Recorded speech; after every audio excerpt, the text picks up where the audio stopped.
A menos de 50 metros se encontraban Agustín Estrada y su hijo Alejandro cuando explotó la planta Protexchem, filial de Protexa Industrias en Santa Catarina. Por instinto, luego de sentir el estruendo y una ola de calor, salieron corriendo. A don Agustín no le importó abandonar su puesto ubicado enfrente de Protexa, donde vende fruta desde hace 22 años. Cuando estaba yo a punto de comer los alimentos, cuando de repente, ¡tas!, que se oye el troncazón y el tronidazón, ¿verdad? Y yo sentí como que se vino aquí la mesita de aquí de mi fruta. Y entonces, que veo así, y que veo la llama encima, y le digo a mi hijo aquí, mi hijo que me acompaña aquí, córrele, vámonos, porque esto se va a acabar.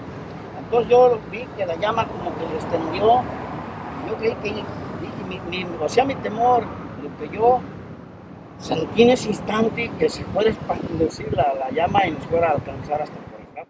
En el accidente, 2 trabajadores murieron, hubo 4 lesionados y 500 evacuados. En ese sentido, la Velázquez de la colonia Los Portales dijo que es muy importante valorar la vida.